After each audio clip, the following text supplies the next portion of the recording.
우리 하나님 말씀 좀 같이 살펴보겠습니다. 하나님 말씀은 디모데전서 4장 7절에서 9절까지 말씀입니다.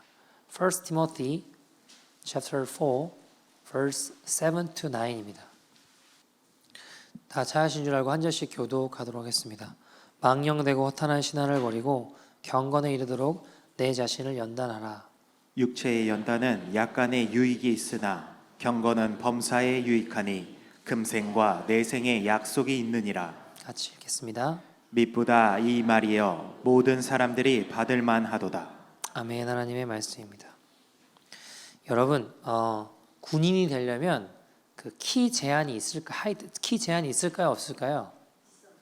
있어요. 네. 캐나다는 잘 모르겠는데 한국은 보니까 키가 남자들은 158 미치면 키 158cm 미치면 이제 현역에 못 가고 공익근무로 군대를 못 가게 됩니다. 그러면 한국은 그렇다는데 북한은 어떨까요? 북한은 키 제한이 어떨까요? 있긴 있어요. 한국과 비교해서 더 클까요? 작을까요?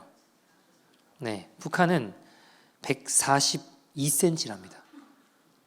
여러분 142cm면요. 그러니까 그레이드 4 정도, 남자 아이들 그레이드 4 정도 되는 보통 하이트예요. 초등학교 4학년 정도가 그 정도, 여자들은 모르겠는데 남자들은 그 정도 키가 된다고 해요. 그 정도 이상이 되면 군대에 이제 북한은 갈 수 있습니다. 이상하죠? 뭐가 이상하냐 하면 남한하고, 그러니까 한국하고 북한하고 DNA가 다를까요? 같을까요? 같아요. 같은데 이상하게 키 차이가 엄청나게 나요.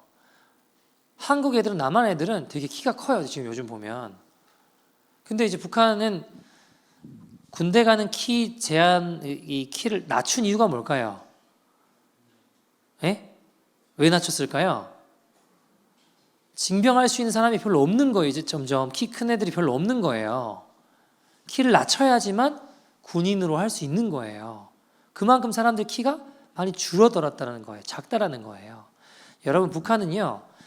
군대 갈 수 있는 군인이 되는 키 제한을 계속 낮춰왔습니다. 2008년에는 150cm였어요. 2012년에 142cm까지 줄었습니다. 계속 145, 142까지 줄게 되었죠. 근데 뭐가 이상하냐면 DNA는 같은데 뭐에 따라서 이게 바뀌는 거예요? 키가 달라지는 거예요. 먹는 것에 따라서 내 몸에 무엇을 내가 먹고 살았느냐에 따라서 이 평균 신장이나 키가 굉장히 차이를 두게 되더라는 것입니다. 여러분 이런 부분에 조금 주목받고 있는 것이 후생 유전학이라는 겁니다. 우리가 DNA는 바꿀 수 있어요? 없어요? 못 바꾸죠. 그러나 후천적인 영역을 통해서 많은 변화들을 가져올 수 있더라는 것입니다. 쥐를 실험을 했대요. 쥐를. 어떤 실험을 했냐면 쥐가 먹는 사료에 이 폴릭 애시드, 그러니까 엽산이 많이 들어간 사료를 먹이니까 어떤 쥐가 나타나냐 하면 줄무늬쥐, 점박이쥐 같은 것들이 나온더래요. 그걸 먹은 쥐들을 통해서. 근데 이 폴릭 애시드를 빼니까 보통 우리가 알고 있는 한 색깔의 쥐들이 나오더라는 겁니다. 근데 뭐 어떤 차이가 있냐 하면 점박이 쥐들이 생명력이 훨씬 강해요. 번식력이 훨씬 강하더라는 거예요. 여러분 어디서 성경에 어디 비슷한 이야기 좀 들어보지 않으셨어요? 야곱 스토리에 보면 나오잖아요. 그죠? 그러니까 이게 뭘 먹었느냐가 결정적이더라는 겁니다. 그러니까 무슨 말이냐면 우리가 이 DNA 시퀀스는 바꿀 수 없어요. 뭐 아무도 못 바꿔요. 하나님만 하실 수 있어요. 그죠? 그러나 내가 무엇을 먹느냐, 우리가 운동을 했느냐 안 했느냐, 스트레스를 받았느냐 안 받았느냐가 내 몸의 이 DNA의 시퀀스를 읽어내는 방법을 바꿔버리더라는 거예요. 여러분 타고난 DNA보다 후천적으로 우리가 어떻게 내 몸을 훈련하느냐에 따라서 훨씬 더 큰 변화를 이룰 수 있더라는 것입니다. 여러분, 아니 쉽게 예를 들어서 남한 아이들, 북한 아이들 봐도 DNA는 같은데 평균 키가 너무 차이가 나게 되잖아요. 왜요? 먹는 게 다르니까. 무엇을 먹느냐, 무엇으로 내 몸을 채우고 운동하느냐, 훈련하느냐에 따라서 모든 것이 달라지더라는 겁니다. 여러분, 오늘 본문에 보시면 7절에 뭐라고 뒤에 이야기해요? 경건에 이르도록 내 자신을 어떻게 하래요?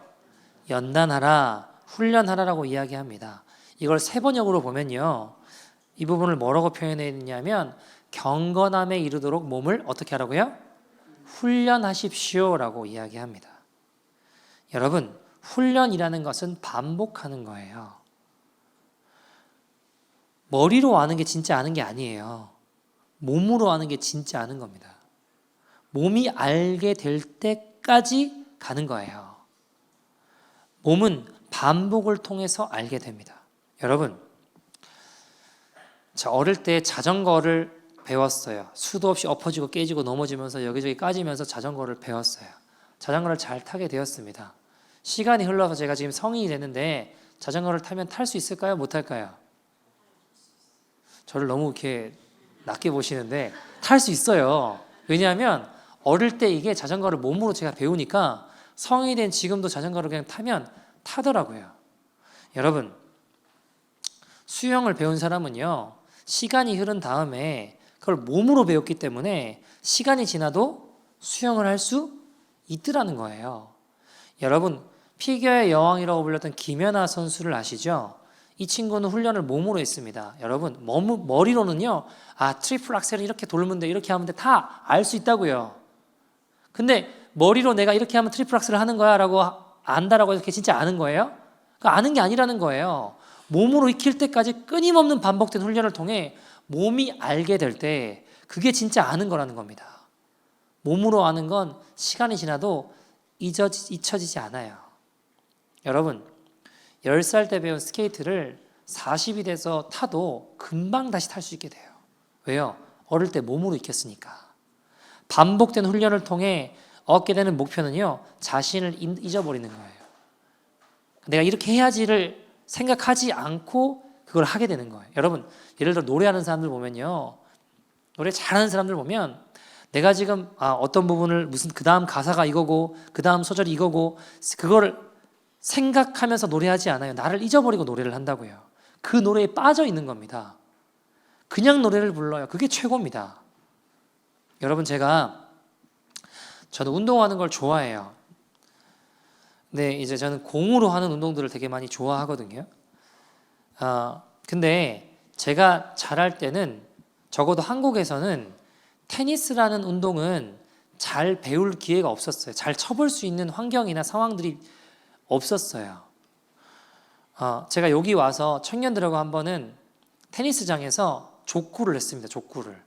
발로 이렇게 차고 족구를 하다가 그 같이 한 청년들이 테니스 채를 가지고 왔어요. 그래서 테니스를 쳐보자는 거예요.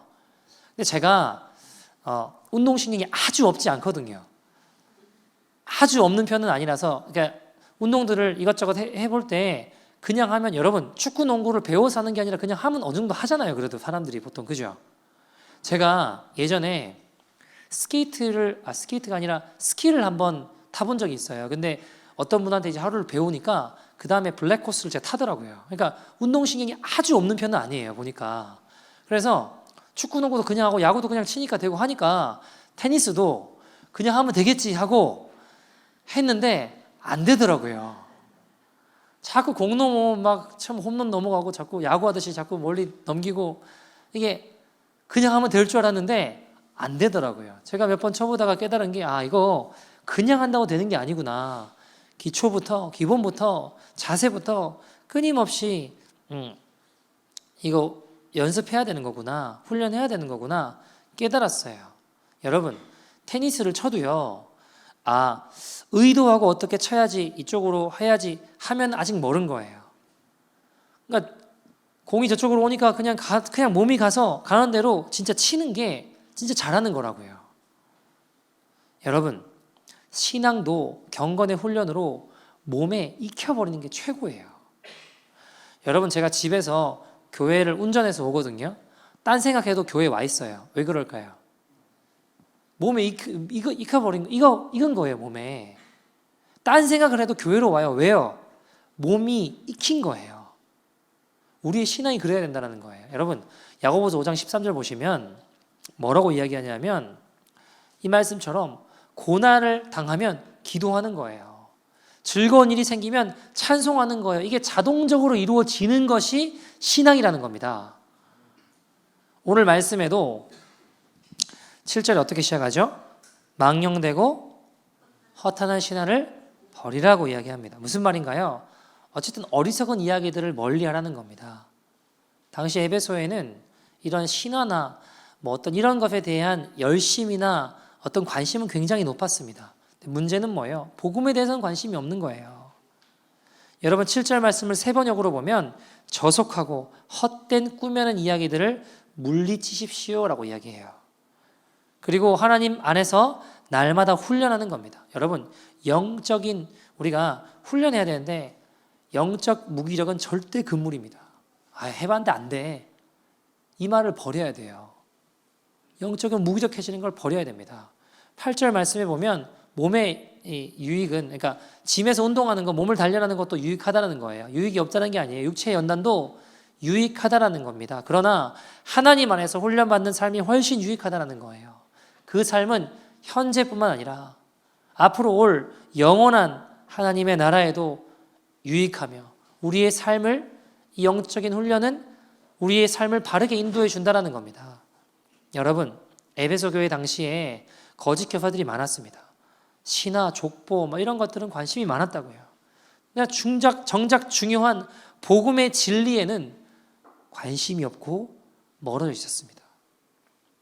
사도 바울은 그런 것들을 버리라고 이야기하는 거예요. 영적 성장에 도움이 안 되기 때문이죠. 자, 여러분 우리가 경건에 이르도록 뭐 해야 돼요? 연단해야 됩니다. 경건이 무엇입니까? 하나님과의 관계가 깊어지는 거예요. 믿음이 자라고 우리 안에 사랑이 풍성해지는 겁니다. 우리의 삶에 예수 그리스도의 향기가 드러나는 거예요. 여러분 하나님과 이웃을 더욱더 사랑하는 것입니다. 믿음과 사랑으로 행동하는 것입니다. 이런 경건은 영원까지 우리에게 유익을 준다라고 성경이 이야기하는 겁니다. 자, 여러분 경건한 삶에 이르기 위해서 영적인 훈련을 수행해야 됩니다. 운동선수들이 똑같은 자세와 똑같은 훈련을 계속하거든요. 몸을 단련해요. 마찬가지로 우리도 우리의 영혼을 단련해야 되는 거예요. 여러분 찬송가 진짜 많이 쓴 사람 중에 한 사람이 페니 크로스비라는 사람이 있거든요. 찬송가를 8,000편 이상 쓴 분이에요. 근데 이분은 앞을 보지 못해요. 블라인드 된 사람입니다. 그러나 멀리 깊이 볼 수 있는 비전의 사람이었습니다. 그가 쓴 찬송 중에 288장 보시면 예수로 나의 구주 삼고라는 찬송이 있어요. 거기 3절 보시면요. 세상과 나는 간 곳 없고 구속한 주만 보이도다. 이 부분에 영어로 뒤에 보시면 뭐라고 되어 있냐면 lost in his love라고 되어 있어요. I am lost in his love. 무슨 말이에요? 주의 사랑 안에서 나를 잊었다라는 거예요. 여러분 주님의 사랑 안에 깊이 거하니까 나를 잊어버린다는 거예요. 그게 진짜 아는 거예요. 반복된 훈련은요 나를 잊게 만듭니다. 여러분 내가 기도하는 게 아니에요. 기도의 사람이 되는 것입니다. 내가 온유해지는 것이 아닙니다. 온유한 사람이 되는 것입니다. 내가 기뻐하는 것이 아닙니다. 기쁨의 사람이 되는 것입니다. 의식하는 게 아니라 그 모습을 갖춘 인격이 되는 거예요. 여러분 이게 뭘까요? 영적인 반복된 훈련을 통해 그렇게 빚어진 인격의 사람이 되는 것입니다. 여러분 마태복음 25장 보시면 24장과 5장은 마지막 때에 대한 이야기를 다루고 있죠. 25장에 주님의 심판대 앞에 지옥 가는 사람들, 천국 가는 사람들이 등장합니다. 근데 여기 재밌는 특징이 있는데 뭐냐면 심판날의 특징이 있는데 지옥 가는 사람들은 어떠냐면요. 예수님을 거절하고 예수님을 외면하고 핍박 조롱하고 막 이런 일이 있었는데도 안 했다고 우겨요. 내가 언제요 그래요. 반면에 천국 가는 사람들의 모습을 보면요. 자신을 잊어버린 사람들의 모습입니다. 내가 언제 주님을 돌봤습니까? 내가 언제 주님을 섬겼습니까? 내가 언제 주님이 줄일 때 먹였고, 언제 주님이 목마를 때 마시게 했고, 나그네 되었을 때 영접했고, 옷을 입혔고, 병들었을 때 돌봤습니까? 그게 의인들의 대답이었습니다. 주님이 25장 35절 36절에 네가 나를 이렇게 돌봤어 라고 막 얘기하시는데 37절에서 39절 보시면 내가 언제요? 그래요. 그들은 뭘 하고도 몰라요. 안 했다라는 거예요. 왜요? 평소의 삶이니까. 내가 그랬는지를 모르는 거예요. 자기를 잊어버렸기 때문입니다. 여러분, 최고의 섬김은 내가 사라지는 거예요. 최고의 영성은 내가 사라지는 겁니다. 세상과 나는 간 것 없고 누구만 보이는 거예요? 구속한 주만 보이도다. 구속한 주만 보이도다. 여러분, 이런 은혜가 우리 안에 있기를 소원합니다. 그때 치유가 일어납니다. 그때 역사가 일어납니다. 그때 은혜가 임하는 것입니다. 그때가 바로 기적의 때입니다. 여러분, 제가 이번 주에 버지니아에 집회를 다녀왔어요. 그 교인들하고 이제 이야기를 나누는데 저는 그냥 교회에 물어보니까 그냥 교회 이야기를 했는데 아무렇지도 않게 교회 이야기를 하는데 사람들이 막 충격을 받는 거예요. 예를 들면 이제 우리 교회는 이제 모든 세대가 함께 예배를 드리잖아요. 아이부터 어른들까지 같이 예배를 드려요. 그래서 예배를 같이 드린다라고 하면 놀라는 거예요. 그래서 왜 그렇게 해야 되는지 막 쭉 설명을 했어요. 지금 미국의 통계를 보니까 이렇고 지금 상황이 이렇고 교회 학교는 이렇고 교회 학교가 왜 생겼고 쭉 설명을 해서 왜 함께 예배를 드려야 되는지를 설명을 하니까 충격을 받으시는 거예요. 또 뭐 교인들을 어려운 개척교회에 보낸다. 그래서 지역교회를 섬기고 그 교회 살아날 수 있도록 토요일엔 전도팀도 같이 보내서 그 교회를 전도를 해준다. 이러니까 막 놀리시는 거예요. 그리고 뭐 이번 달도 그렇겠지만 뭐 1년에 저희가 종종 자주 이번 달도 그렇지만 한 달 통째로 그냥 온오프라인 모든 헌금을 아프리카 또 어려운 곳에 흘려보낸다라고 하니까 어떻게 그러냐고 그러면서 이민교회를 자기가 오래 있었지만 들어본 적이 없다고 그런 교회 들어본 적이 없다고 너무 충격을 받고 놀라시더라고요. 근데 제가 너무 의아했어요. 왜 의아하냐면 우리는 그냥 이것이 당연한 일인데 일상인데 이게 특별한 헌신이라고 생각하지 않거든요. 특별한 일이다라고 생각하고 하는 게 아니에요. 교회들을 깨우고 교회들을 살리고 그리고 우리 교회 이름은 없어져도 돼요. 없어도 돼요. 주님만 영광 받으시면 된다고요. 여러분, 우리가 없어지는 게 최고의 영성이에요. 훈련은 반복하는 거예요. 언제까지요? 나를 잊을 때까지요. 구속한 주만 바라볼 때까지. 반복하고 또 반복하고 훈련하고 또 훈련하는 거예요. 내가 사라질 때까지. 그러면 자신은 잊혀지고 주님 허락하신 열매만 풍성하게 남게 될 것입니다. 여러분, 저와 여러분이 그것을 보기를 소원합니다. 여러분, 제가 보니까요, 주님을 알게 될 때는 내가 얼마나 흉악한 죄인인지, 내가 얼마나 형편없다는 것을 비로소 깨닫게 되고 알게 될 때 주님과 가까워질 수 있어요. 내가 이런 사람이야, 나 이런 사람이야 하면 주님과 가까워질 수가 없어요. 그러나 내가 어떤 자인지를 깨닫고 보게 될 때 그 주님 앞에 엎드릴 수밖에 없게 되면서 주님과 비로소 가까워질 수 있는 거예요. 여러분, 내가 없어져야 되는 게 최고의 신앙입니다. 복음의 본질은요, 갈라디아서 2장 20절 뭐예요? 내가 그리스도와 함께 십자가에 못 박혀 죽었다라는 거예요. 이제 내가 사는 거예요? 안 사는 거래요? 내가 사는 게 아니고 누가 사는 거예요? 내 안에 그리스도 예수께서 살게 되시는 것. 다시 표현해 보면 나는 죽고 예수로 살게 되는 것. 여러분, 그것이 이게 믿음으로 신앙의 훈련을 통해 우리 삶에 나타나는 것입니다. 여러분, 나는 죽고 예수로 사는 삶을 실제적인 훈련이 우리에게 필요합니다. 오늘 성경에 뭐라고 이야기해요? 경건에 이르도록 훈련해야 됩니다. 근데 이 말씀이 9절 말씀 보시면 몇몇 사람들에게만 이렇게 훈련하면 돼 라고 하는 거예요. 9절에 뭐라고 표현하죠? 모든 사람들이 받을 만한 말씀이라는 거예요. 여러분, 신앙의 훈련은, 경건의 훈련은 모든 그리스도인들에게 필요한 훈련입니다. 우리의 삶의 모든 영역에 경건의 훈련이 필요합니다. 시편 101편 5절 말씀 보시죠. 우리가 하는 말과 우리가 하는 행동과 우리가 하는 삶의 모든 영역에 경건의 훈련이 필요합니다. 시편 101편 5절 같이 읽어보죠. 시작. 자기의 이웃을 은근히 헐뜯는 자를 내가 멸할 것이요 눈이 높고 마음이 교만한 자를 내가 용납하지 아니하리로다. 아멘. 주님 뭐라고 하시죠? 자기의 이웃을 은근히 헐뜯는 자 주님 멸하신대요. 눈이 높고 마음이 교만한 자 주님이 용납하지 않으신대요. 여러분, 만약에 대부분 문제는 말 때문에 일어나거든요. 말 때문에 대부분 일어나요, 문제들은. 그러니까 우리가 말을 될 수 있는 한 안 하면 문제들은 줄긴 해요. 근데 내가 말을 줄인다고 해도 다른 사람이 지금 오늘 말씀처럼 은근히 헐뜯고 안 좋은 말을 하게 되는 일이 있어요, 없어요? 있잖아요. 그럼 어떻게 해야 될까요? 주님 무섭게 말씀하시잖아요. 여러분, 누가 만약 남에 대해서 헐뜯는 이야기를 나에게 해요. 그러면 그랬냐고, 몰랐다고 이러면 안 된다라는 거예요. 이해되시죠? 그렇게 맞장구 치면 큰일 납니다. 누가 다른 사람에 대해서 안 좋은 이야기 하려고 하면 조용히 하세요. 나에게 그렇게 말하지 마세요. 그렇게 말씀하셔야 돼요. 단호하게 끊으셔야 됩니다. 왜냐하면 듣는 것에 우리가 영향을 받아요, 안 받아요? 들음으로 영향을 받는다고요. 다른 사람에 대해 안 좋은 이야기를 들으면 그게 내 심령에 남아요. 그러면 어떻게 될까요? 그 사람을 볼 때 왜곡된 시각으로, 시선으로 보게 되는 거예요. 진짜 우리 마음을 지키려면 눈으로 보는 것과 귀로 듣는 것을 조심해야 됩니다. 이 훈련을 해야 돼요.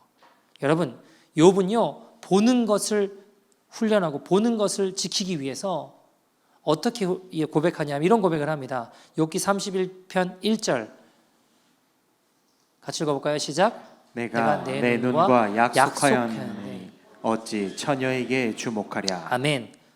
여러분, 욥은요 이런 사람이었습니다. 자기 아내 외에 다른 여자를 쳐다보지도 않겠다. 쳐다보지도 않겠다. 내 보는 것을 지키기 위해. 여러분, 우리가 죄에서 승리하는 삶을 정말 살길 원한다면, 가정에서부터 정말 그렇게 살길 원하신다면 우리가 명심해야 돼요. 보는 것을 조심해야 됩니다. 듣는 것을 조심해야 됩니다. 이것을 훈련해야 됩니다. 경건의 삶을 훈련해야 되는 거예요. 여러분, 우리가 거룩한 마음 가지겠다, 거룩한 길을 걸어가겠다, 죄에서 승리하기를 원한다, 그런 생각 다 해보셨잖아요. 근데 중요한 건 뭐예요? 끝까지 얼마나 그것을 지키느냐가 문제 아닙니까? 여러분, 한때는 정말 거룩했던 사람이 어느 날 보니까 속절없이 완전히 무너져 있는 사람들을 많이 봤습니다. 왜 그럴까요? 어제의 경건이 오늘 우리를 지키지 못하기 때문입니다. 어제의 경건함으로 오늘을 경건하게 살 수 있는 게 아니기 때문이에요. 여러분, 아침마다 누가 나에게 무언가 악한 말을 할다 하면 내가 그 입을 다물게 하겠다. 내가 그 악한 말을 듣지 아니하고 악한 것을 보지 않겠다. 매일 하겠다. 결단해야 됩니다. 갈라디아서 5장 16절에 이렇게 이야기해요. 같이 읽어볼까요? 시작. 내가 이르노니 너희는 성령을 따라 행하라. 그리하면 육체의 욕심을 이루지 아니하리라. 아멘. 우리 안에 육체의 욕심을, 육체의 씨앗을 이루지 않는 길이 뭐예요? 성령님을 따라 행하는 겁니다. 여러분, 자꾸 나 해봤는데 안 된다고, 못한다고 이런 말을 우리가 그치고 우리 안에 성령님께서 스쳐 지나가는 생각으로라도 떠오르는 생각조차 이거 성령님 주시는 생각이구나, 그러면 붙잡으셔야 돼요. 그리고 그 성령님을 따라가셔야 합니다. 왜냐하면 여러분, 우리가 살아가는 삶의 모든 싸움들은요, 눈앞에 보이는 혈과 육의 싸움이 아니라 사단과의 싸움이기 때문이에요. 에베소 6장 12절 말씀 보시면요, 뭐라고 이야기해요? 우리의 싸움이 통치자들, 어둠에 속한, 하늘에 속한 악한 영들과 상대하는 것이다라고 이야기하잖아요. 우리의 싸움은 무슨 말이에요? 마귀와의 싸움이라는 겁니다. 이걸 알면 사람과 더 이상 싸우지 않습니다. 여러분, 욥이란 사람이 하나님의 사랑을 참 많이 받았고 또한 욥도 하나님을 참 사랑했습니다. 그러니까 마귀가 등장을 해서 하나님 앞에 욥을 막 참소해요. 뭐라고 이야기해요? 하나님, 욥이 하나님께 축복을 많이 받았으니까 그래서 하나님을 잘 섬기는 거예요.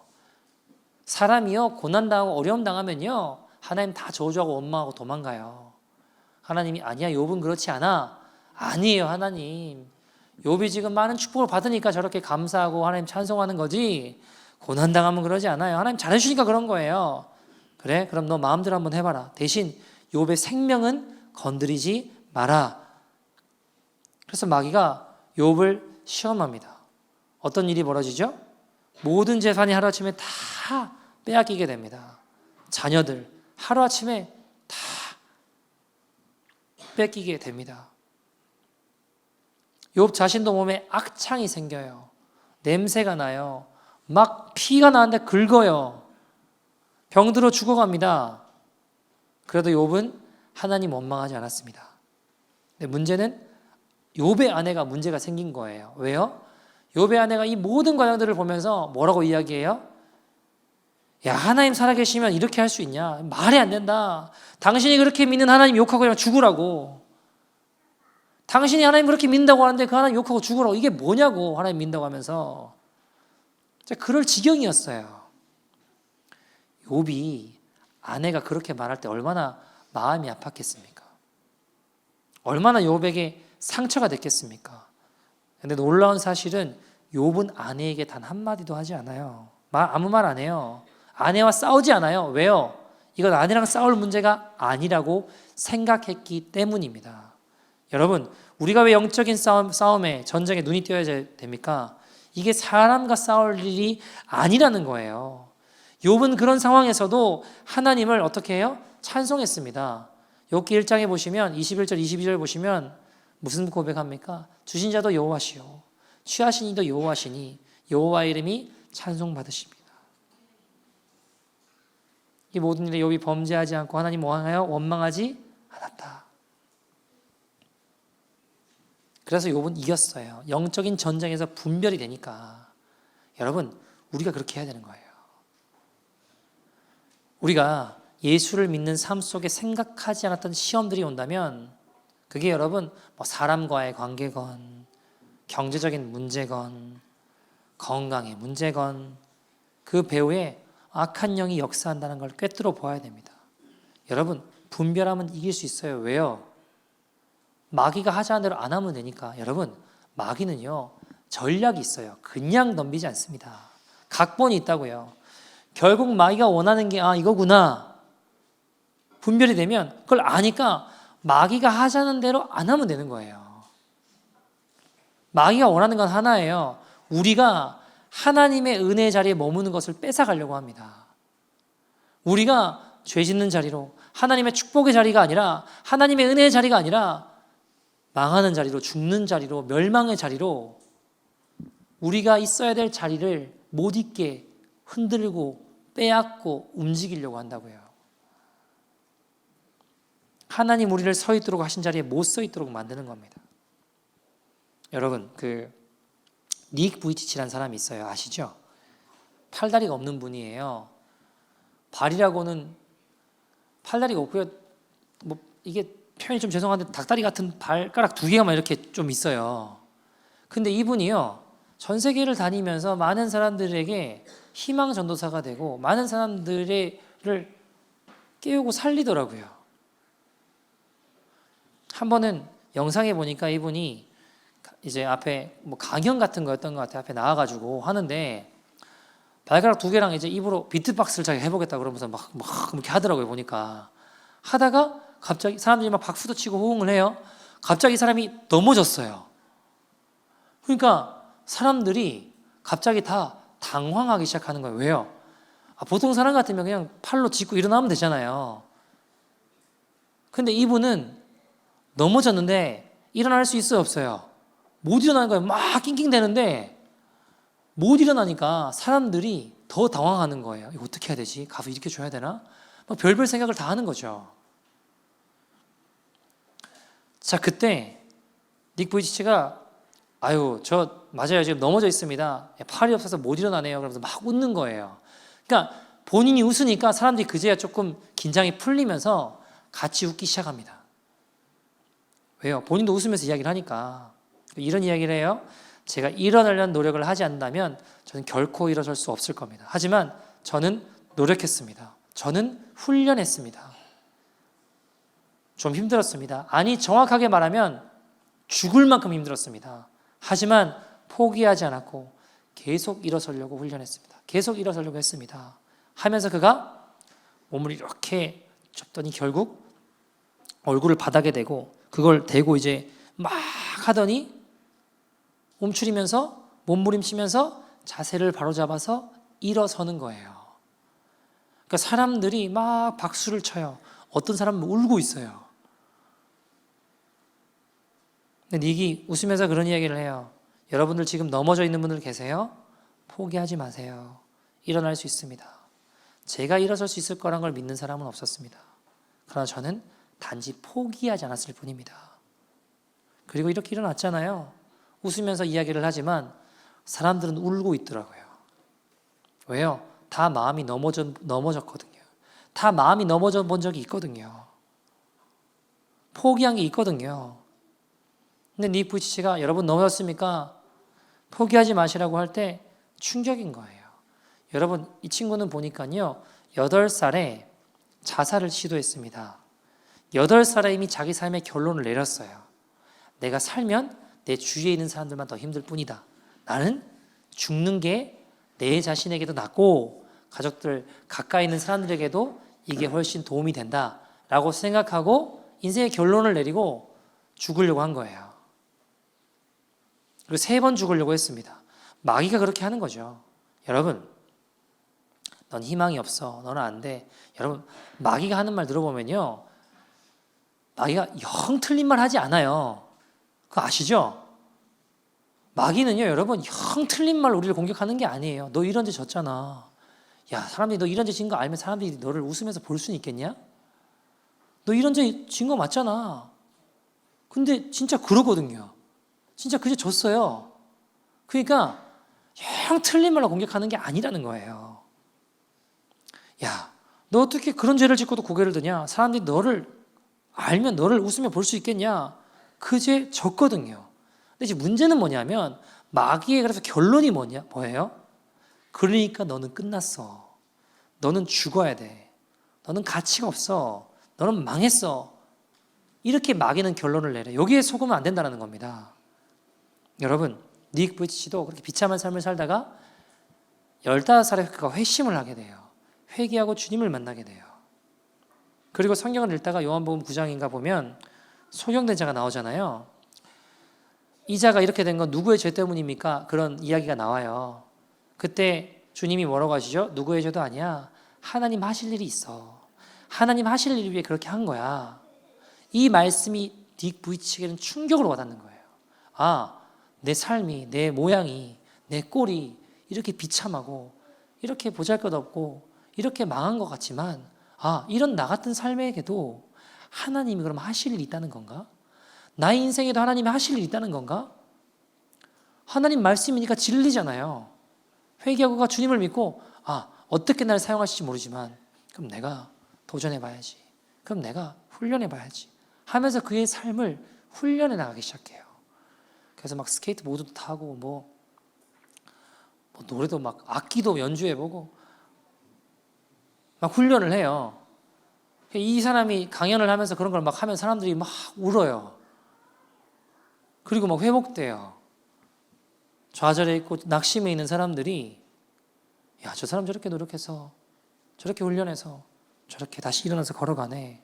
그러니까 닉 부이치치가 뭘 느끼냐면 야, 나같이 보잘것없는 인생이라고 생각했던 인생을 통해서도 하나님의 계획과 하나님의 뜻이 있구나. 하나님 하실 일이 있었던 거구나. 그리고 그를 통해 많은 영혼들이 회복되고 살아나는 거예요. 놀라운 일들을 보게 하시는 거예요. 진짜 하나님의 역사가 놀랍구나. 다른 사람들 좌절해서 일으키고 희망과 꿈을 던지는데 내가 만약 팔다리가 다 있었다면 그렇게 할 수 있었을까라는 생각들을 해보게 되는 거예요. 어떤 사람이 이렇게 물어봐요. 아유, 그래도 더 좋은 환경에서 자랐으면 얼마나 좋았을까요?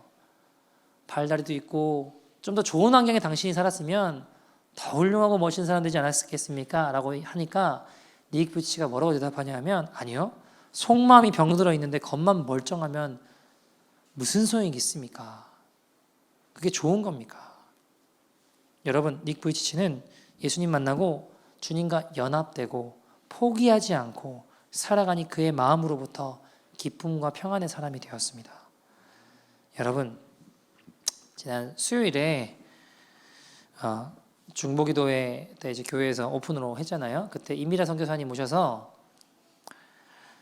이제 메시지 나눠 주셨죠. 이분이 보니까 본인이 선교 나갈 때는 너무 나이도 많고 남편도 암으로 돌아가시고 재산도 없어지고 나는 이제 무엇을 의지하나? 하나님, 나는 뭘 먹고 살아요? 난 나이도 많고 힘도 없어지는데요. 주님, 난 뭘 먹고 살아요? 나 어떻게 살아요? 하니까 주님께서 주셨던 말씀이 창세기 15장 1절이었어요. 여러분 어떤 상황이에요? 하나님 아브라함에게 주신 말씀이죠. 14장에 보면 아브라함이 목숨을 걸고 군대를 이끌어서 조카 롯을 구하러 갑니다. 그죠? 목숨 걸고 롯을 구해내요. 그리고 거기에 있던 수많은 전리품들을 취득할 수 있는, 가져올 수 있는 상황이 됐어요. 그걸 가져오는데 어떻게 하죠? 아브라함은 그 많은 전리품을 취하지 않아요. 줘요. 그리고 15장 상황이 닥친 겁니다. 난 주님 자식도 없어요. 지금 상황이 너무 두려운 상황이에요. 나 이제 어떡하나 하는 두려움 가운데 주님께서 주신 말씀이었습니다. 15장 1절이 뭐예요? 아브라함아 두려워하지 마. 주의 말씀이 아브라함에게 임하여 이르시되 아브라함아 두려워하지 마. 내가 너의 방패야. 내가 너의 상급이야. 그 말씀 앞에 임미라 선교사님이 펑펑 우셨대요. 너무 많이 두려운데 지금 내 상황은 아무것도 정리되지 않았는데 그냥 그 전에 남편이 살아있을 때 남편이 벌어주는 월급 의지에 살았는데 나는 할 줄 아는 것도 없는데 이제 재산도 다 없어지고 잃어버렸는데 주님이 내가 너의 방패고 내가 너의 상급이야. 많이 두려웠지만 그때부터 주님을 의지하는 법을 배우게 하셨어요. 아, 주님이 나의 상급이 되시는구나. 주님이 나의 상급이 되시는구나. 그리고 이제 결국 레바논이라는 곳에 선교사로 나가게 되셨어요. 거기서 시리아 난민들을 사역을 하시는데 처음에 선교지에 왔어요. 근데 뭐가 계획돼 있거나 뭐를 할까 잘 몰라요. 난 나이도 많고 언어의 어려움도 있고 무엇을 어떻게 해야 될지 모르는 상황입니다. 젊은 사람들에게 무시도 당하고 마음이 쉬울까요? 어렵죠. 그러나 포기하지 않고 주님의 뜻 안에 거하기 힘쓰는 거예요. 그래, 상황과 환경이 보이지 않지만 여기서 뭐 하실 겁니까? 사람들이 물어봐요. 어떤 사역 하실 겁니까? 저도 잘 모르겠어요. 그러나 아무것도 하지 않을 수도 있어요. 몰라요. 그러나 나는 주님 뜻 안에 거하기 힘쓸 겁니다. 그리고 말씀 앞에 그 광야 같은 시간 가운데 하나님 말씀 앞에 서 있는 거예요. 하나님 안에 거하기를 힘쓰는 거예요. 그리고 시간이 흐르면서 결국 이번에 사역 어떤 일들이 벌어지고 있나 들어보니까 무슬림 이슬람권 지역에 여성들이 인권이 없잖아요.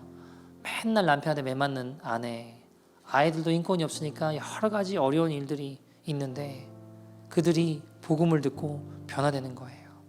어두웠던 매맞던 여인들의 삶이 밝아지고 그리스도의 빛이 들어오니까 인권이 없던 그 비참하게 살던 아이들이 살아나는 것이죠. 시리아 난민들을 통해 귀한 열매들을 보게 하시는 것을 보았습니다. 여러분, 우리가 하나님 말씀 가운데 거하기 힘쓰며 어떻게 여러분 영적 훈련을 할 수 있습니까? 제일 중요한 게 말씀 묵상하고 기도하는 거예요. 디모데전서 4장 5절에는 말씀과 기도로 거룩해진다고 했습니다. 근데 사람들이요, 자기 육체가 건강해지는 것은 막 시간을 투자하거든요. 기꺼이 내면서 영혼의 건강에 대해서는 관심이 별로 없어요. 여러분, 경건이라고 하는 건 한순간에 이루어지는 게 아니에요. 오늘부터라도 마음 먹고 영적 훈련에 시간을 투자해야 됩니다. 왜 못할까요? 왜 이걸 못할까요? 마음이 가난하지 않아서요. 여러분, 하나님의 말씀은 광야에서 임합니다. 우리의 삶에 너무나도 많은 너저분한 것들이 많아요. 여러분, 유튜브만 멀리 치워보세요. 핸드폰만 멀리 치워보세요. 여러분, 유튜브는요, 노력하지 않아도 봐요. 근데 말씀 묵상하는 건 노력하고 시간을 투자해야 되잖아요. 여러분, 다른 것들 붙잡을 수 있는 것이 너무 많아서 경건의 훈련이 안 되는 겁니다. 그 너저분한 것들이 우리의 마음과 눈과 귀를 다 혼탁하게 가리는 거예요. 멀게 하는 거예요. 여러분, 우리는요, 두 가지를 동시에 할 수 없습니다. 목사님, 그래도 여러분, 저 목사지만 저도 안 되더라고요. 유튜브 보고 있으면 말씀 묵상이 안 돼요. 장사 없습니다. 왜요? 쉽고 가벼운 것만 찾는 거예요. 이거 보면서 된다? 안 돼요, 여러분. 저도 해보니까 안 돼요. 내 눈을 가리지 않고 내 마음을 광야로 끌고 가지 않으면 경건의 훈련은 안 되더라고요. 하나님 말씀이 임할 수 없는 겁니다. 광야에서 단조로운 상황 속에 하나님 말씀을 찾지 않으면 여러분, 남들 하는 거 다 보고 남들 하는 거 다 먹고 남들 쉬는 거 다 하시면서 하나님의 말씀이 들릴 수 없는 겁니다. 임할 수 없는 겁니다. 다 하시면서 여러분, 마음 가난하면요, 하나님 말씀밖에 의지할 수 있는 것이 없어요. 여러분, 설교 듣는 거 좋아요. 나쁘다는 거 아닙니다. 근데 너무 많이 듣는 건 오히려 한번 생각해 봐야 돼요. 왜 그러냐면요, 설교를 자꾸 찾아서 많이 듣다 보면요, 그 마음 가운데는 반대로 성경 읽고 싶지 않은 마음이 있을 수도 있어요. 말씀 앞에, 광야 앞에 씨름하고 하나님 허락하신 말씀을 경험해야 되는데 쉽고 간편하고 편한 것만 찾고 싶은 마음이 있을 수 있다고요.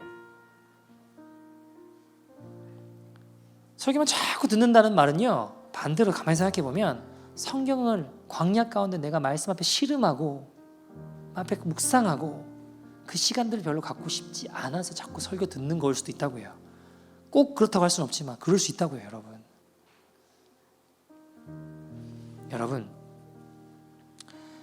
우리 마음이 가난하면요, 하나님 말씀밖에 의지할 수 없는 광야가 되면 그 말씀이 내게 생명이 돼요. 하나님 역사를 봅니다. 여러분, 닉 부이치치가 그의 환경이 광야였기 때문에, 그의 상황이 광야 같았기 때문에 하나님 말씀이 우리와 다르게 들린 거예요. 생명이 되고 역사가 된 겁니다.